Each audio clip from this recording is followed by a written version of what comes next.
For me, 2020 ended back in November, and since then I've set and started on working on my 2021 goals. In this video, I'm going to share with you the 5 tips that helped me in setting those goals. I'm Jennifer Donogh. My major definite purpose is to wake up at 5 a.m. after a good night's rest to publish a video every day for 30 days beginning December 1st of 2020. My channel is all about planning to achieve goals. I'm sharing what I learned with you on how to set goals, create a plan, and successfully execute your plan. Please subscribe to my channel. Tip number 1 is the artist's way. Do the full 12-week program. I've talked about it so many times in the past. I started back in July. I did the complete 12-week program doing morning pages, artist date, reflection, and the activities. So it's 3 pages every morning. And if you're planning on doing it, what I would recommend and what helped me a lot was getting the Artist's Way in a paperback format. Before I had tried doing the Artist's Way and I got it from the library. And I actually got the Parents Edition. So they have, Julia Cameron, the author, created multiple offshoots of the Artist's Way for different particular circumstances. The Parents one was interesting. But I got it from the library and I did morning pages for a month.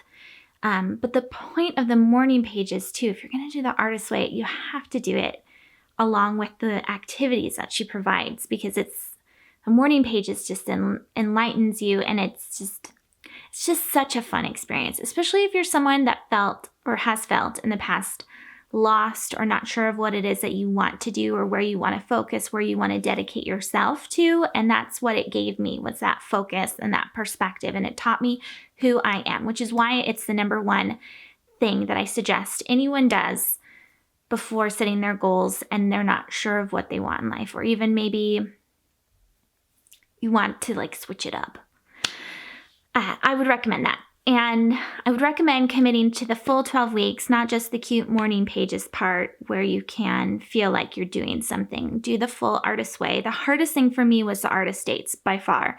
But I've read and watched others, their opinions where they say the morning pages is the hardest. And she also cites past students and what their experience was in doing the Artist's Way, and so it's a number of things, but just expect for it to be intense. Make sure you put it in your planner saying, I'm going to start at this date. That's what I did. I started July 1st and I circled it, and I even started writing morning pages before I started the book. That way I could just get that momentum going back into the book, which we'll talk about in just a second. So my second one, I have my notes here. My second tip is momentum. During quarantine and everything that's happened over the last I started listening to David Bach's podcast. He's a financial author, and his podcast, I started listening to it because I remembered hearing he was moving to Italy, and because I had read one of his audiobooks or listened to it from the library. And he was sharing his experience from Italy, and it was just kind of fun to listen to it. But since then, he's kind of moved back into his financial planning and just overall self-help type of information. And he said in one of his recent podcasts that you should start your year early, before the actual new year. That way you have the momentum going that gets you into the new year, not to just take the month off of December. And I really liked that idea. So I started immediately after hearing that, I started planning what it was that I wanted to do in the new year. And one of the things that I saw I fell short on was self-discipline. So I did some research on that. I've read books, Brian Tracy's No Excuses.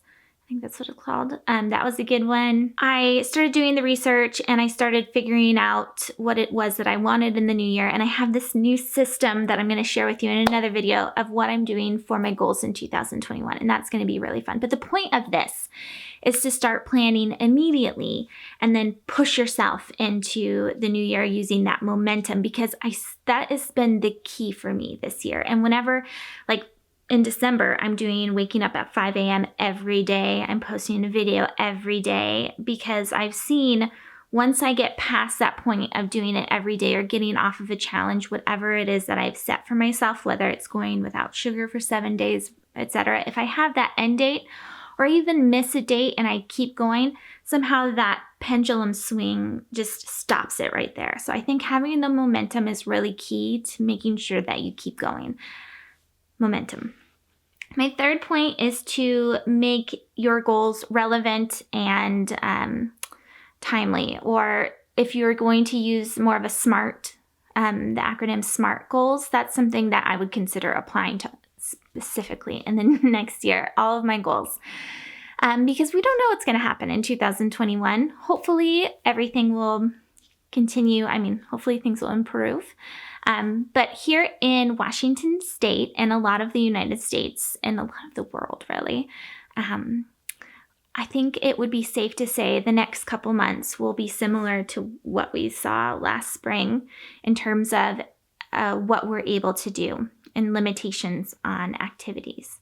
And so when I was setting my goals, I had to make sure that it was something that I had control over and it wasn't something that I necessarily needed or was going to travel or meet with groups or that type of thing. Whereas at the beginning of this year, I wanted to teach barre and I wanted to get more into teaching dance. And I am so sick of Zoom. Like, I'm so sick of it. And so that is not something I want to play with in 2021. So that was just something to think about. So making sure that your goals are SMART, that they are specific, measurable, attainable, relevant, and time-bound. So if you want something done by the end of the year, that's something to consider is, can this actually get done by the end of the year, considering what type of limitations might be placed on my goals. My fourth tip is to utilize ritual, fun, convenience, and beauty. And this was also something that I learned from the Artist's Way.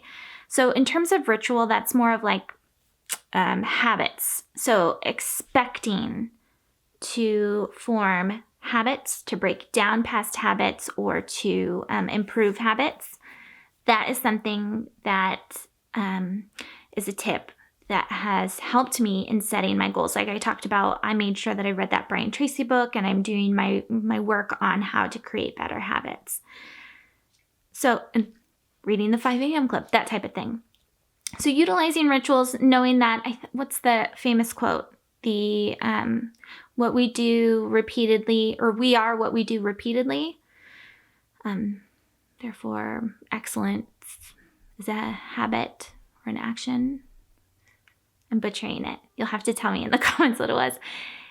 Anyway, habits are important. Creating those rituals and making sure that you acknowledge that is important when I'm setting my goals.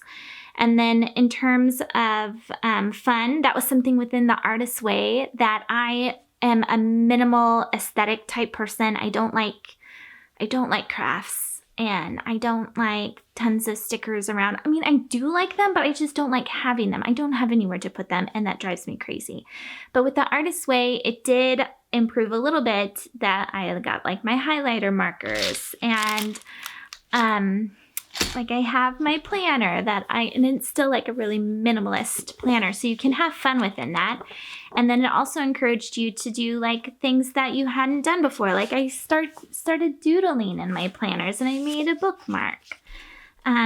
Little things like that I think are just fun. And that way also when you open the planner or your goals book or your journal or wherever it is, I feel good when I look at it because when I made it, I felt good. And it reminds me of that time that I made it and it was fun and it was like creative and exciting. So that's something to consider. And then making it convenient is really, really important because I have made sure that I have like this bookmark.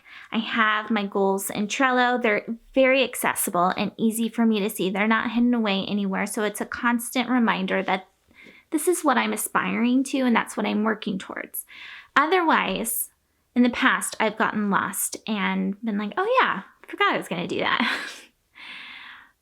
So that's nice. And then also on the other side of having convenience and accessibility is that if you have a goal such as like getting rid of debt, if you have all the information and resources there in an accessible, convenient fashion, then it's more likely that you're going to actually do it. So that goes into the planning piece, making sure that you have all your ducks in a row that you can just attack that goal. Also, on the last piece is beauty. So that goes along with like making things pretty, because if it's pretty, you're going to use it more often. My last tip is to not make assumptions and to use evidence. And that's what I'm doing in my Passion Planner.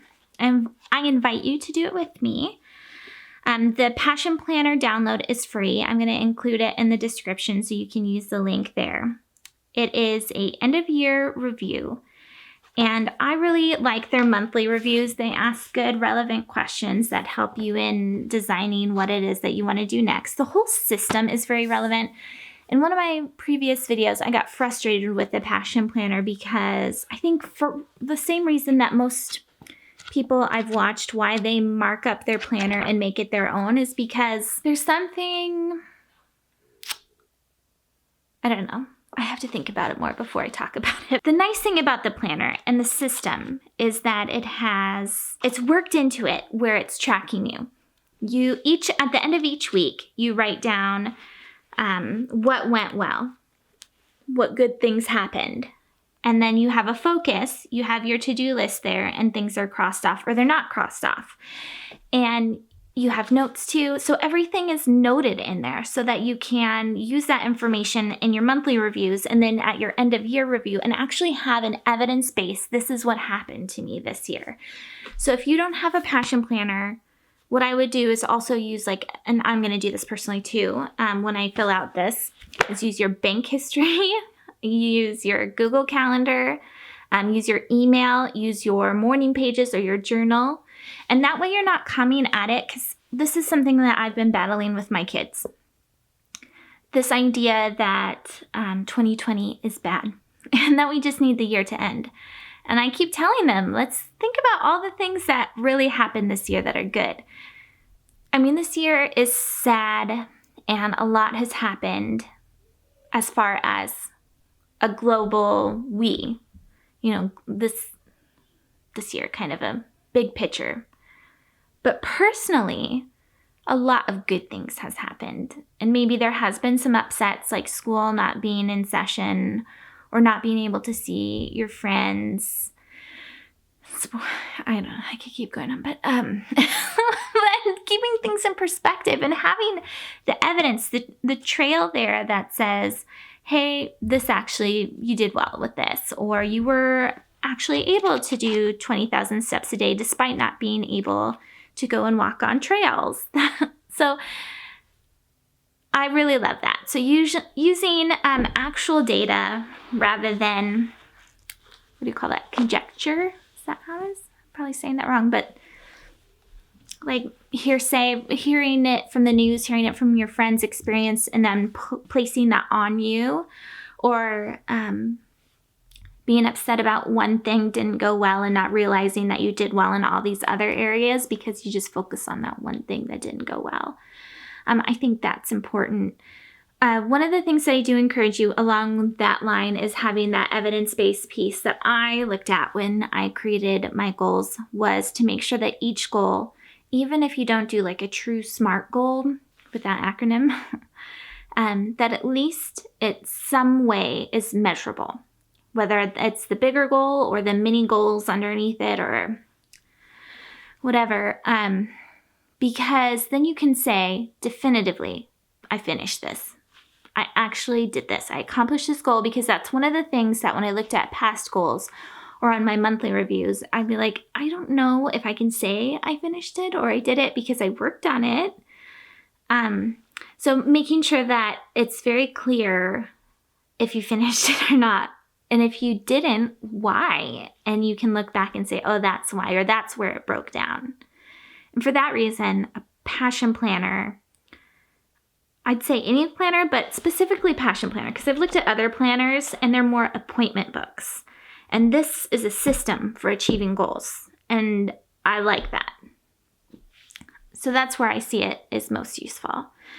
So anyway, those are my 5 tips in setting goals. I hope to make another video. I know this is long and very chatty, but I'll make another video on setting the actual goals and the system that I'm using for 2021 to make it fun and to make it measurable and to make sure that I actually get things done in the new year, regardless of whatever situation we're in.